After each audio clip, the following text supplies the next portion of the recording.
And welcome into this edition of Gator Bytes on the 1010XL.com podcast network. Also being simulcast on the Florida Gator 1010XL Facebook page. Today's Gator podcast is brought to you by Southeast Orthopedic Specialists and Northeast Florida's leading orthopedic center, providing an unparalleled level of care across numerous locations in both Jacksonville and St. Augustine. That includes Riverside, Northside, the South Side, the beaches, Fleming Island, and St. John's. He is Denny Thompson. I'm the hacker, Ryan Green. There is a ton going on in Gator Nation. It is rivalry week. Of course, Florida and Florida State on Friday night. We will recap the loss to Vanderbilt. News in the recruiting world as well. Denny, let's begin there. Obviously. Hold on. I'm trying to figure out how to share this. Are we on? Because that way, when we talk about this, hopefully everybody can listen and don't have to keep talking. A one-time only deal. Yeah, so we're going to pause, please. Yeah. All right.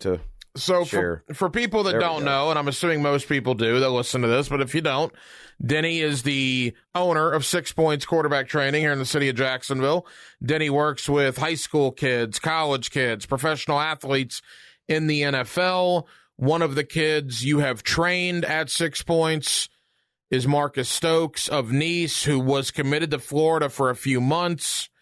A video circulated online of him singing a song, basically song lyrics, that included a racial slur that got posted online, and Florida has, I guess, parted ways with Marcus Stokes. Your thoughts on all of this, and, it's a bad situation all the way around. Yeah, I mean, I think that's probably my thought, is it's just sad, right? It's, it's obviously it's ill-advised, right? So obviously you never post that. That's the obvious answer, and everybody knows, and that's, we understand that. But it's hard to watch and be close to and watch a 17-year-old go through what he's going through. So, at the end of the day, I don't give a crap about Florida. I don't give a crap about Florida State. I don't give a crap about Georgia. I don't give a crap about any of these schools. I mean, it'll just be real with all of you. It's all about your guys. Yeah. The guys you train. I don't care if all of them fall off the face of the earth. It's 100% about our guys at 6 Points, right? And my relationship with schools and all that kind of stuff is a necessary thing in order to advance our guys and advance their programs. Like, once our guys get to their programs, we want to see them succeed worse than they want to see them succeed, right? So there's a mutually beneficial end to this relationship, but I just want to be crystal clear, even though this is a Florida Gator podcast, I don't care about the University of Florida, at all in this situation. So my only concern, and I know most people listening are the other way. Most people don't care about Marcus. Most people only care about you, and that's fine. I get that. So my only concern in all of these things is the well-being and development of the guys that we work with. And Marcus is a core member of 6 Points and has been with us forever. And so I don't feel like, I get why Florida did what they did, and I told them that. I understand that. I completely get it. And I don't know, I've never been in a position where somebody's paying me $7 million to be the CEO of a major football organization, right? And so I don't know what I would do in that same situation, but all I do know and all I can speak on is it seems to me like the punishment doesn't fit the crime. That's what it seems like to me, because I'm seeing real time. I'm not some keyboard warrior here. I'm seeing real time what it's doing to this family. Yeah. And there's people that are going to say, yeah, but he did it to himself. Okay, cool. Cool story, bro. I hear people say all the time, well, social media was around when I was young. This would happen or this would happen. Y'all forget that. If people found out what you did last week, if you got caught for what you did, not when you were 17, everybody screws up every single freaking day of their life. Mm-hmm. It is what it is. There are varying degrees of what that punishment should be. And while this is, I thought Marcus's apology was fantastic, I will never tell somebody what they can and can't be offended by. Never. Never. And I know Marcus never meant to offend anybody. I know him well enough to know that. But I can tell you what a 17-year-old's going through right now.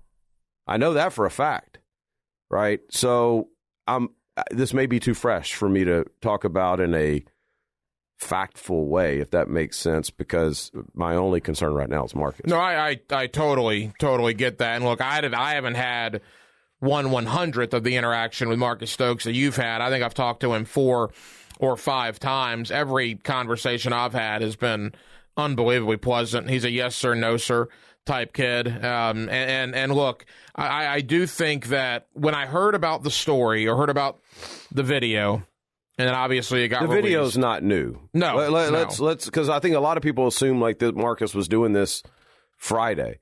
The video's been around since May. Yeah, I told you, I was asked about it 2 months ago. Yeah. By somebody in Gainesville. And then you and I had conversations a couple of weeks ago. So it's not a fresh video. Somebody got their hands on a video and decided, with no Twitter followers, to put it online. I think the reaction to it is interesting in that normally when something like this comes out, everybody sides with the school. I have seen a lot of Gator fans, and I've personally talked to a lot of Gator fans, including season ticket holders, that understand that he was singing a song and was doing song lyrics where that word was included in the song, and a lot of people don't necessarily agree with what Florida did here. Yeah, and I think we feel the same way on this, so let's be clear about this. He screwed up. Yes. He screwed up. Like, Marcus is a rapper. Okay, I don't know if y'all are aware of that, but Marcus is a rapper. He has gone in studio. He has done songs. Like, if anybody knows the culture and what you can and can't do in that situation, it's Marcus. And he screwed up in the worst way. Like, I get that. I think you're setting a standard, and maybe that's what they want to do. You're setting a standard at the University of Florida right now that says, if you mess up on social media, we drop you. Mm-hmm. If you mess up on social media, we drop because I know there's Florida fans probably in the comments right now talking about, well, they were just looking for a reason because Rashada came and all that kind of stuff. And let's throw that out there. There's a thought that Rashada committed. The video came out. This gave Florida a, quote, easy way out to not have 2 quarterbacks and maybe commit resources elsewhere as far as NIL. But from what I've told. So let's address that. Yeah. Because I'm going to choose to trust Florida and what they tell me. They've never given me a reason not to. So I'm going to choose to trust them. And I asked that. And I was told straight up that the decision was made based on the video. Mm-hmm. That they loved Marcus as a player. So that's what I was told. Okay, so all I can do is go by that. So if that's the case, then that's the standard you're setting moving forward. And I would assume that 95% of all Gator fans probably don't follow the guys on Twitter and stuff like that. But if the same thing happens again, are you doing it again? And I will be dialed in to see. Right. If something remotely similar happens again, are you letting go of that kid too? And I will be paying attention to that because I don't like to be lied to with all this. And like I said, they've never lied to me before, so I'm going to trust. But trust, I'm also going to be paying attention to that. I'm not angry at Florida. Let me get that out of the way too. Like, I completely get it.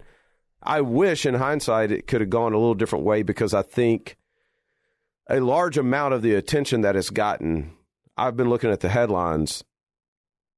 It's not Marcus. It's the scholarship was pulled. That's the headline. Florida pulled scholarship for quarterback rapping the N-word. Like, that's the headline. So if you take that Florida pulled scholarship away right now, does it get the same play that it's getting? Well, to that definitely point, not. Yeah, right. To that point. Definitely so not. Follow me on this. Damage control 101 on something like this as news cycles go fast. Right? So if you just let that play out and you tell Marcus, hey, you're not coming here. But you just let that play out and let him decommit in 10 days, what happens? A small group of people who follow recruiting then says, oh, yeah, we know what happened, but not TMZ and Fox News and New York Post and all that kind of stuff. Yeah, and to that point, we're talking about Fox News. Right. TMZ was talking about. That's what I'm saying. Yeah, and they didn't pick that up until after the scholarship was pulled. They didn't pick it up till Monday. Mm-hmm. Right. So again, I'm not saying what he did was acceptable, because it's not. And I'm not even saying that Florida overreacted, because I don't know how I would react in the same way. What I'm saying is the reaction to his action seems excessive to me, and seems like it's probably done more damage to Marcus than what really needed to be done. But again, I know people are going to be offended by me saying that and saying that you're not holding Marcus accountable. Y'all don't know me and y'all don't know Marcus. Marcus has been more than held accountable by everybody. The kid's been held accountable. You weren't accountable. The kid's been held accountable. Okay. So I don't know. It's just a sad situation. And then the final question on Marcus. Obviously I'm not going to ask you necessarily how he's doing. We probably know how he's doing. Florida was his dream school, but he's back in the gym with you. He's back working. He's fine-tuning his craft for that next opportunity, and you certainly hope that he gets another opportunity somewhere. And I would think with his sincere apology, and I did appreciate the apology, the statement he made. Obviously, just listening to you, a guy that knows him, you can tell how, sincere not only he is, but you are about the whole situation. One would think that he will land on his feet somewhere. I hope so. Right now, it's not.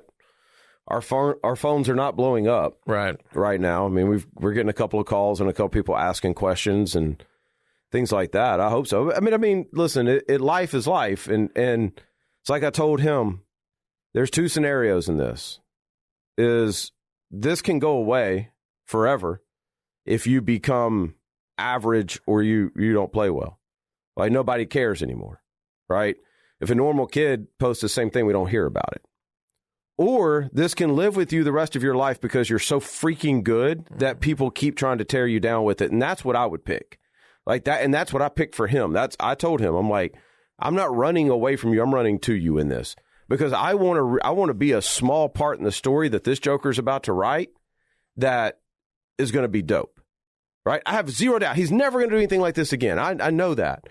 So he's going through stuff that people don't normally go through till they're in their 30s or 40s at 17 years old. And if you go through that the right way and with the right intention, like, people write books about you, right? People hold PR classes about you. But at the end of the day, you got to be excellent for this to matter, right? I want to see this video for the next 30 years on Marcus Stokes, because that means that he's winning football games, winning Heisman's, winning, getting drafted, all that kind of stuff. That's the Zoom focus that Marcus and I have right now. Today's Gator Bytes podcast is brought to you by Southeast Orthopedic Specialists. For the highest quality care, you can rely on Southeast Orthopedic Specialists for any orthopedic injury or concern.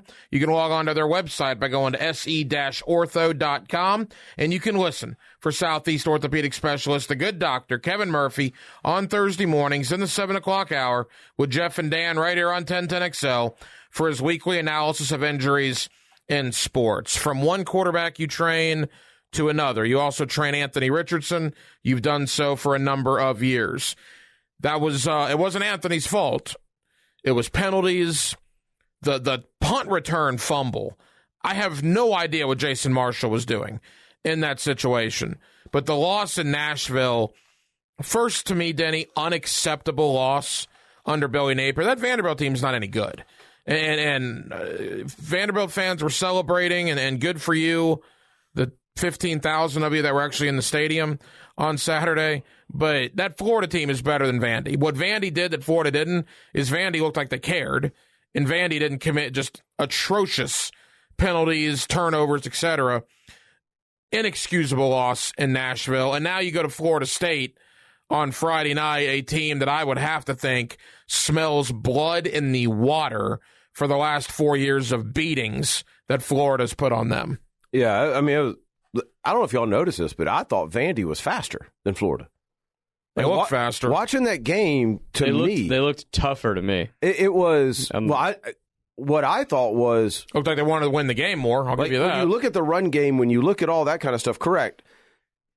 the angles they took and where first contact was made and all that kind of stuff, like they were faster than Florida, which is super concerning because they're either faster as a roster or they cared more, and so they played faster. It's one of those two things. Either one is neither is great. It's an embarrassing loss. It stinks. They didn't lose because of Anthony, but you could also say that Anthony had opportunities to win the game, right? Why he didn't? Why didn't he run? Well, the read technically, you talking about the goal line? Well, yeah, that was one of them. Yeah. If we're going like play by play, I said this yesterday on Frangie. If you go with the goal line when technically he made the right read, it was not a great play call. He should. Let me rephrase that. If he was going to do anything, he should have checked out of that play/formation, whatever. Way too many people in the box for either person to run, him or the running back. And then his read is if they shield off, they being anybody on the left side, shield off the outside, then you give it, right? And they did that. It wasn't the end. Everybody looks at the end, but your read guy can be an area or it can be a different person than the defensive end, all right? And most of the time it is. So technically, he was right on that read. Now, does he score? Yes. And that's the part that, as a quarterback, you got to have that. You got to have enough reps to where you have that instinct of, okay, I know what the general rules are for this, but the point of the game is to get into that end zone right there. And so I'm going to go a little long on this because I want to make sure we explain this right. When you read a zone read, you're not looking at the traffic where the running back is headed. Right. You're dialed into one little area. And if that doesn't look right, then you hand it, regardless of what that looks like over there. You can't go left to right through the read and then make a decision, right? So he doesn't know what's going on. He doesn't know that they blew up, the line of scrimmage on the right side. So in his head, like, I'm going to give it, and he's going to walk in because they got two people over here concerned with me, right? But there has to be a point where, in a game like that, where I feel like you probably should say something along the lines internally of, well, I know I can score regardless of who's trying to tackle me. I'm just going to keep it. Right. Right. Now, give me the ball. Give me the ball. I will get it done. And if you want Anthony to have the ball, you call a play for Anthony to have the ball. You take the read out. Go quarterback sweep. Go quarterback power. That sweep works every time. Go whatever. Why did they not run that more? So I'm not saying that Anthony is faultless because he even said he missed a couple of reads. That read he didn't miss. Now he said I'd have backpedaled in the end zone. Yes, you would have. But technically you didn't miss the read. I don't know. I don't know what's going on. And I'm not sitting here going, hey, Anthony played the perfect game. It's like I just said. He certainly didn't lose them the game. He didn't win them the game either. Obviously they didn't win. But I think we will see a more aggressive Anthony Richardson Friday night. I think that's filed away in his bank now. It's the first time this season for Billy Napier that I almost put this loss on him because the team looked unprepared. The penalties that were committed, just ridiculous. Drive-killing penalties on offense, drive-salvaging penalties for Vanderbilt's offense by the Gator defense. The turnovers, just awful. And look, all the goodwill that was built up in the second half against Texas A&M, but the South Carolina game looks like an anomaly. How do you do that to South Carolina? They turn right around and beat undefeated Tennessee by 30. They've been doing it all year. That's the thing. I mean, Florida has been the exception to everything. Florida played, before Hendon got hurt, played Tennessee great. Yeah. Was one score with Georgia, beat Utah like that. That's how you do it. You're a young team that's not that great, but you have athletes, and so every now and then you pop up and you shock somebody, and it could happen Friday night. Got more of a thought on Billy Napier in a moment. One final thing on Anthony Richardson from Saturday. Don't harm the messenger. Yeah. But I've never in my life seen a, quote, Hail Mary, final play of the game, that's thrown into the stands. Mm-hmm. I mean, how does that happen? I don't know. I have to ask him. Okay, because I've never thrown a Hail Mary in the stands. I don't have the arm to do that, so I don't know. I have no idea. I don't know what happened on that. I don't know. You haven't talked to him? And not about that. Okay. Yeah, I mean, I've talked to him several times this week, but what good would that do? Yeah.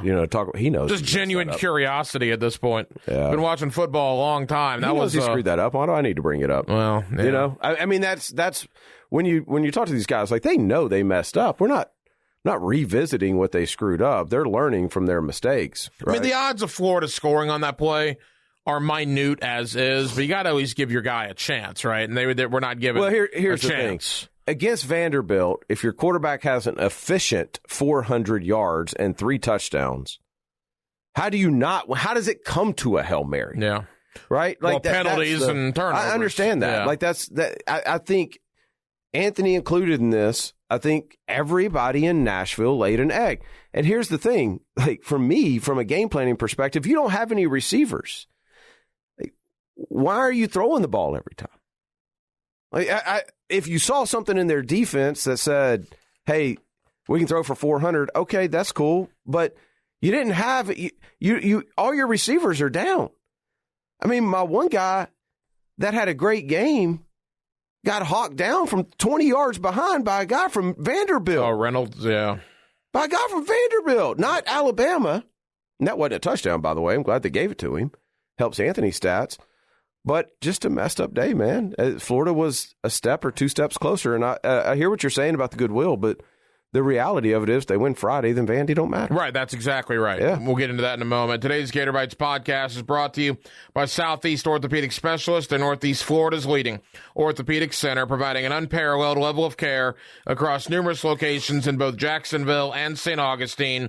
That includes Riverside, Northside, the South Side, the beaches, Fleming Island, and St. John's. Completely agree with you. If Florida wins Friday night, Vanderbilt, nobody remembers it.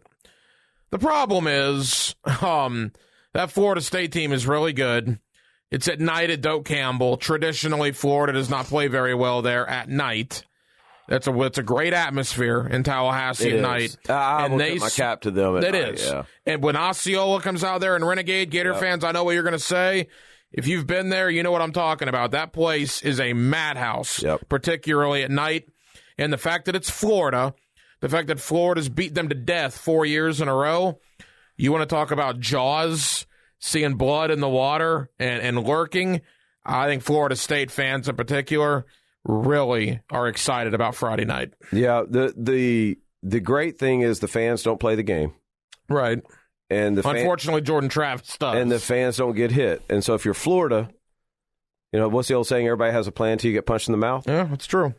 Punching somebody in the mouth can take some confidence away from them. And so if you're Florida, you line up and you punch them as hard as you possibly can the first 2 drives, and you see what happens, right? You put the 240-pound quarterback and let a linebacker try to hit him. Like, let's do that a few times, right? And then defensively, you have nothing to lose. Nobody expects anything out of you defensively.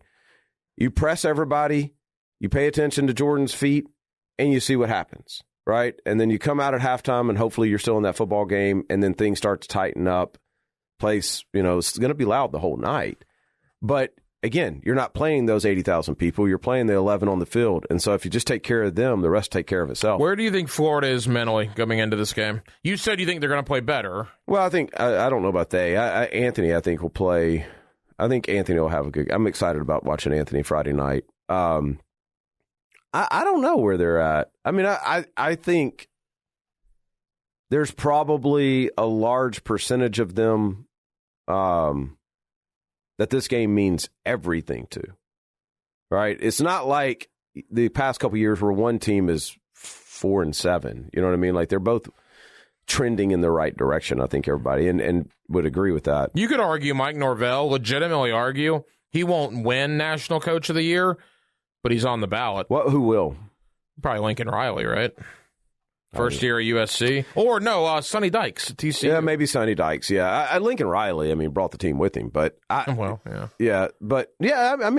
excited about watching it, Hack. I don't know what's going to happen. It wouldn't shock anybody if Florida won, right?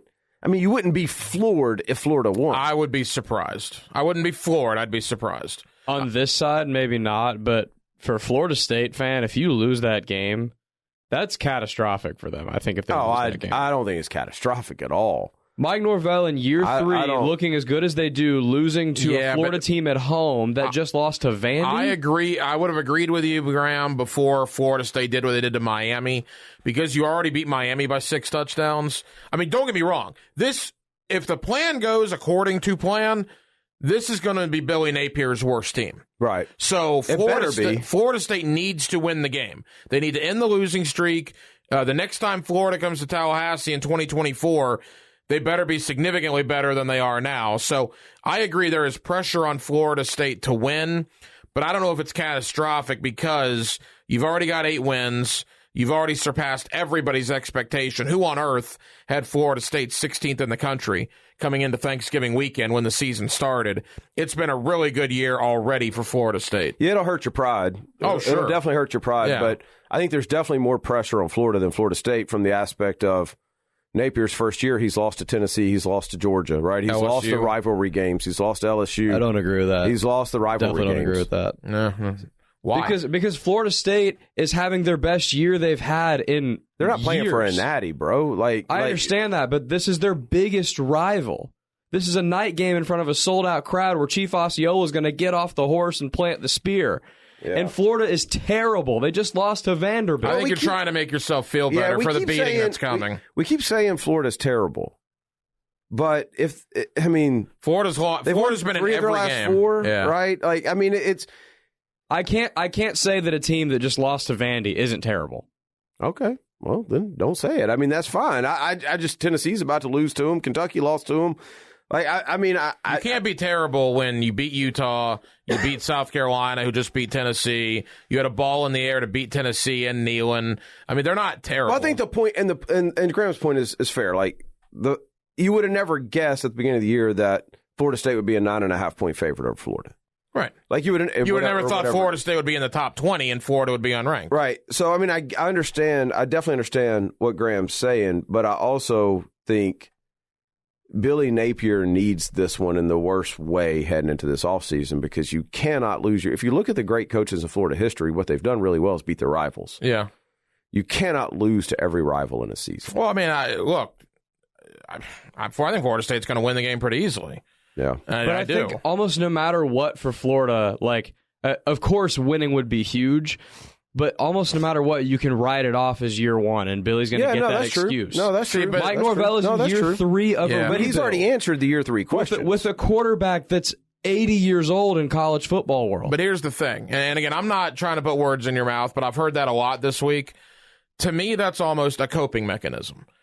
I know what's going to happen on Friday night. I think pretty much everybody knows what's going to happen on Friday night. If football's about matchups, I got news for you. Florida State is a terrible matchup for Florida. What does Florida's defense not do well? Stop the run. What does Florida State do exceptional? Run the ball. What does Florida's defense not do well? Stop mobile quarterbacks. What does Jordan Travis do exceptionally well? Run the ball. They're not going to have an You can keep. What does Florida's defense do well? Stop the pass. Yeah. This is why it would be a gigantic loss for Florida State. No, we're not disagreeing with that. It would be it's not catastrophic though. Yeah. It's not. It's a pretty big loss, man. Here's the other thing is I don't think we're splitting hairs because it's not going to happen. Florida State offensively, have they been stopped this year? No, they have the most plays in the country of over 20 yards. Yeah, 80 plays this year of over 20 yards. They have run through everyone with their offense. This isn't like the games they lost, they scored. Yeah. Right?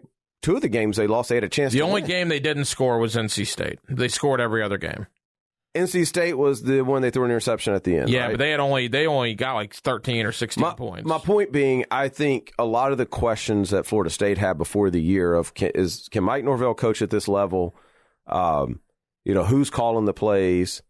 Do we have the talent? Because that was the thing at Florida State. They had gone talent poor for a while. Mm-hmm. Do we have the culture? All those have been answered regardless of what happens Friday night. I think. I totally agree Mike with Norvell that. is not on a hot seat, no. right? Like Mike Norvell is about to get an extension. My thing, too, it's almost like a coping mechanism because you don't have to be the smartest football fan to look at Florida State and to look at Florida, know what team is better, know what team has the home field, know what team has a 4-game losing streak coming in, so all the added motivation.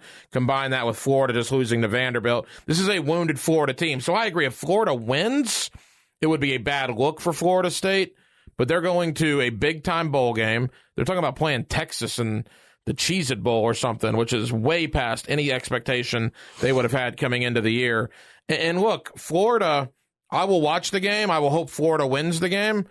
There isn't a thought in my mind, barring, I guess, Florida State having one of those 12 penalty, 4 turnover-esque games, that Florida's going to be in this in the fourth quarter. By the way, Ventrell Miller, the Gators' best defensive player, won't even be around in the first half. You have to hope you survive against that running attack to get Ventrell Miller in there in the third quarter for him to make any difference whatsoever. What does Florida have to do to win? Anthony Richardson's got to be Superman. Yeah. And you have to force turnovers from the Seminole offense. I think Ant needs a lot of runs scrambling as well. He makes big explosive plays when he's scrambling. Yeah. Like 1 read, 2 read, I don't even care what is there after this. I'm just taking off. We got to go quick here, but I'm going to wrap up with Anthony Richardson. You obviously know him very well. You told me about Anthony Richardson when he was a sophomore at Gainesville East Side. You knew about him before anybody that I know.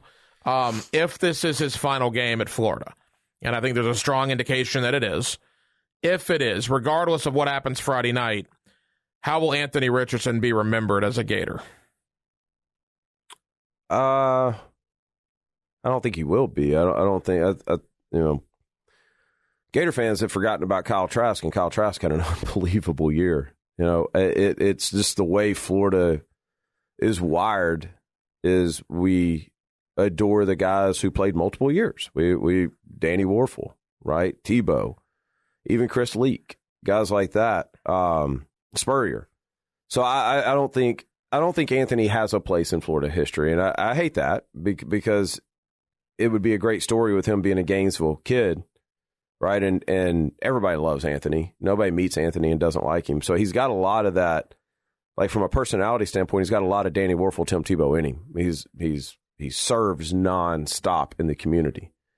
But unfortunately, I don't think there will be a Anthony Richardson part of Florida history just because the teams have not been good the last couple of years. And the sample size is too small. Yeah. I agree with that. All right, quickly, rivalry week starts Thursday night, the Egg Bowl. Will it be Lane Kiffin's final game at Ole Miss? No. You think he stays at Ole Miss? Yeah, I don't.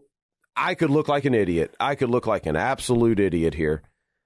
I don't think there's a big enough jump from Ole Miss to Auburn for it to make sense for Lane Kiffin. And you've been pretty consistent with that. I agree with that. It's not where he's got Ole Miss at now. I don't think that going to Auburn puts you in national championship contention. No, but I just don't. Well, and by the way, Auburn can pay more money, right? That's a consideration. We think they can, but I mean, it's not like Ole Miss isn't getting the same checks from SEC Network, and you know what I mean? Like, here's the thing, when we talk about that, like... Yeah, because I don't know if I agree with what you just said, but real quick, because Auburn's played for 2 national titles.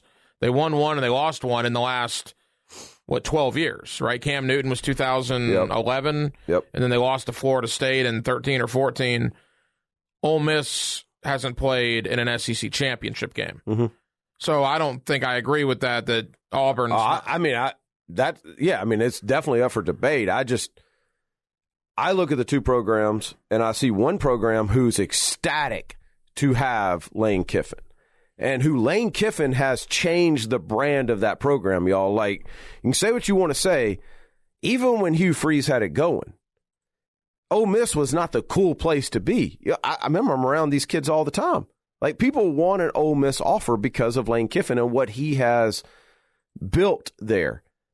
I wouldn't give that up to go to a place that has historically shown that it's run by a couple of different boosters, and if you get on the wrong side, there's nothing you can do to not lose that job. Mm-hmm. To me, like, that doesn't make any sense. If I'm Lane Kiffin, I only leave Ole Miss for the job that I want for the rest of my life, Alabama. Yeah. Something like that. There is no way, me personally, goes from Ole Miss to Auburn. Quickly, Vanderbilt, Tennessee, no Hendon Hooker. Does Vandy get bowl eligible? I said that they're going to win early. I don't know. I think Tennessee has a lot to play for. Right. Where's that game at? It's in Nashville. Well, it doesn't matter. No, it doesn't matter. But they have the home turf advantage. Right. I mean, I think Tennessee comes out ready to go. But y'all, listen, what Vandy's doing schematically. When you were arguing with me, you just told me that they were going to lose. I know. And I just said that. I started this statement out by saying that. I know I just said that. What Vandy's doing schematically is really smart. Well, really, really smart. If Hendon Hooker plays in this game, it's not a game. But the fact that Tennessee loses like they did, there could be internal issues there with some issues between the staff and some of the players. Have you heard that nonsense? No. The whole Jeremy Banks thing? That's a fascinating thing. And did the Tennessee defense not play their A game last week? All kinds of conspiracies We've out seen there. this before. I said this 3 weeks ago with Tennessee. On this, we see Tennessee every couple years. It used to be Oregon. Every year. It's like they come out, they look unbeatable because they score all these points, and then they lose one, then they lose two, then they lose three. We've seen it over and over and over and over again. That's what we were talking about a couple weeks ago about homegrown talent versus transfer talent. Yeah. Right?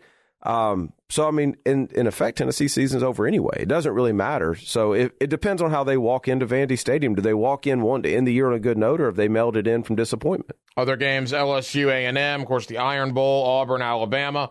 You got Louisville. That one, y'all, Auburn's playing for Cadillac. If Auburn beats Alabama, does Cadillac get the job? No, but they're playing for that joker. I mean, I watched them last week against Western Kentucky because they played Austin Reed. It's so sick to see him on the sideline. I have watched Auburn football all year because we have somebody at Auburn. This Auburn team that played the last 2 weeks is not the same Auburn team that played the first 8. Right. They've won 3 in a row since Cadillac took over. That could be a fun watch. ACC, SEC games, Louisville, Kentucky, South Carolina, Clemson, of course, Georgia Tech, and Georgia. Quickly. What's the line in that Clemson game? Clemson is a 14.5-point favorite in Death Valley. You like Clemson? DJ's playing? 14.5 is a lot. 14.5 is based on what South Carolina did last week. Yeah. All right, leave us with this. Florida State. I've told you I like the Noles.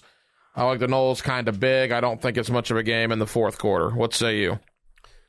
I don't like them big. I think they end up winning by 2 scores. Yeah. But I actually think it's a game in the fourth quarter, but they pull away. I just don't think Florida has enough dudes. Florida's wounded right now, man. If it was in Gainesville, maybe not, but the Tallahassee factor at night. I shouldn't have said it that way. Florida State's good. I don't want to say Florida State's going to win because Florida's wounded. I'm sorry, Florida State fans, because that's not what I believe. What I believe is Mike Norvell has done a hell of a job, and Jordan Travis is not getting enough credit. He should be getting national award credit for the year he's had, and they've done a masterful job of creating length on the outside with their receivers and their DBs and speed on the inside with their running backs. That's why Florida State will win, not because Florida will lose it. I want to be crystal clear on that. Have a happy Thanksgiving. You too, man. Denny Thompson, Graham Marsh, I'm the hacker Ryan Green. Happy Thanksgiving to everybody out there that watches and listens to Gator Bytes every week here on 1010XL.com and the Florida Gator 1010XL Facebook page. We'll be back next week to review Florida State, and maybe we'll have a little better grasp on where the Gators will go bowling during this bowl season. Happy Thanksgiving again, everybody.